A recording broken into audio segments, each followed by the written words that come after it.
Hi there again, Social Studies 20-1. We're going to take a look now at the nationalism spectrum assignment. The goal of this assignment is to get you to start building a body of evidence regarding nationalism that you're going to use next week to put together your first position paper of Social Studies 20-1. So what you do with this assignment is actually really important.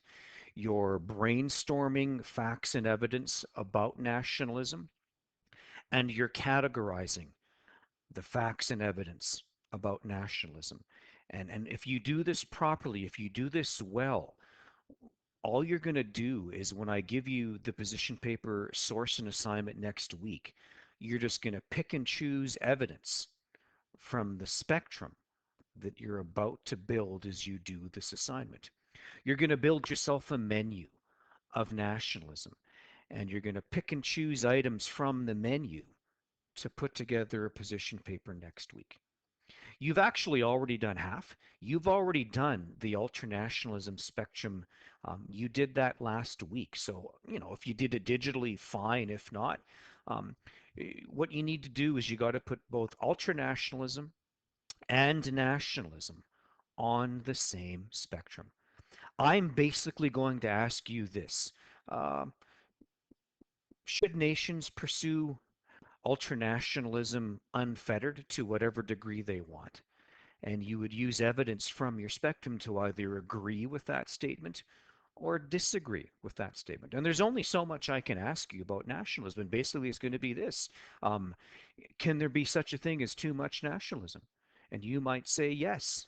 And you would use evidence from your spectrum to either prove that statement or disprove that statement. We'll learn more about how you do that next week. For now, we got to worry about this spectrum. So I got you started. To me, the black bolded concepts are headings that go under the points on your nationalism spectrum. So if I want to talk about ultranationalism first, to me, the major concepts we learned about ultranationalism would be expansion, internment, genocide, and total war. And you can have more than that if you want. That is fine. But expansion is just a subheading. I need evidence that proves expansionism. So again, to get you started, I filled in Germany. Under expansionism, Germany, under the policy of Lebensraum, united with Austria, Anschluss, annexed Czechoslovakia, and in 1939 invaded and conquered Poland. Those events prove German expansionism. And I could use expansionism as proof of ultranationalism, maybe the downside of ultranationalism. If you want, you can put the dates, and you might want to do that, fill in dates that would go with these, just so you don't have to go and look it up when you're actually writing the paper. You'll have the dates sitting right there in front of you. Now, you'll need more than just Germany. Germany is just one example of expansionism. You want at least three. But in terms of generating evidence for this, I would list as many examples as I could for expansionism, for genocide, for citizenship, and so on. So Germany's one example.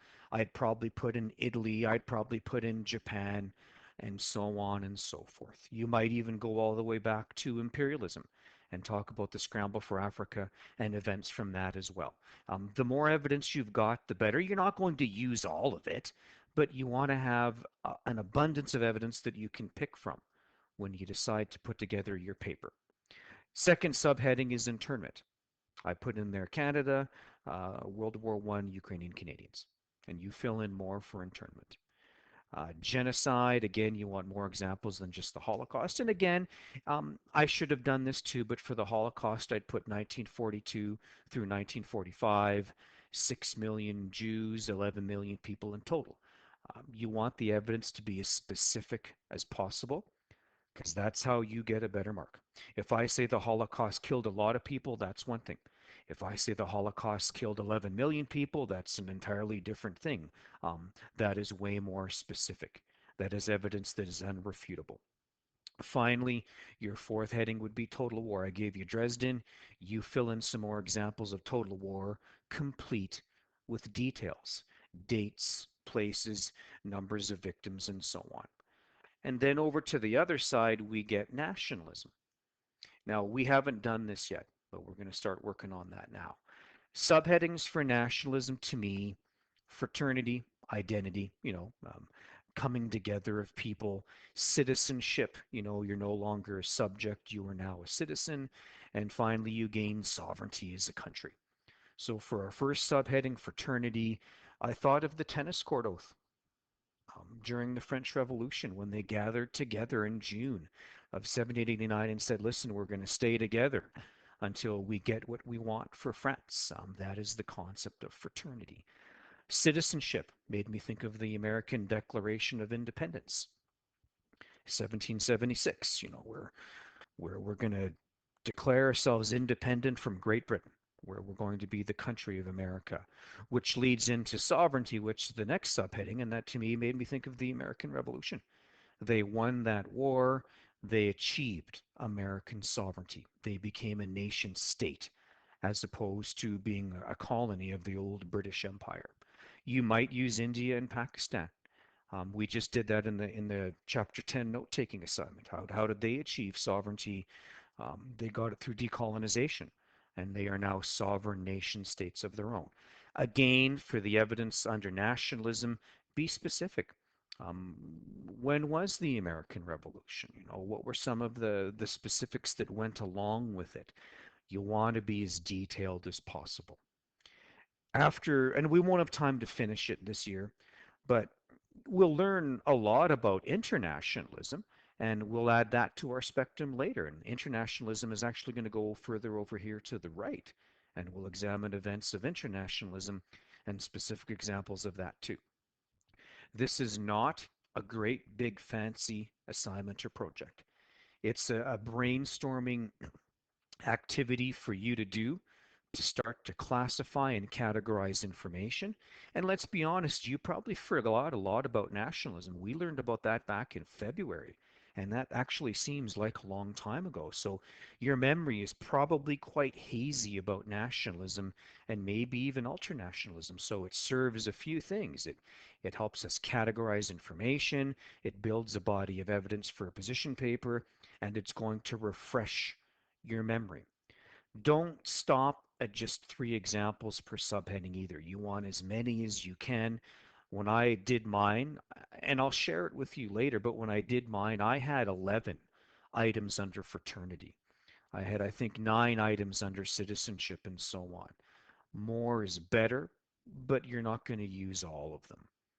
But you don't know what the source is going to be next week, so it's better to have them all there, and then you can pick and choose after you get the source. I'm not going to assign a due date for this, but what I will say is make sure you follow through and do this because it'll make your position paper that much better next week if you've already got this done. I hope you understand what to do. Digital is fine. You can do it by hand if you want. That is completely your call. Uh, Email me if you've got any questions, and I can try and help you a little more as well. But I think it's pretty straightforward. You're smart kids. I think you will do fine on this. Good luck with that. You're going to use your notes on everything we've taken throughout the whole semester so far. You'll be using your textbook chapters 1 through chapter 10. You can use as well for this. So everything we've learned so far, you could apply to this spectrum. Okay, good luck. Let me know if you have any trouble with it.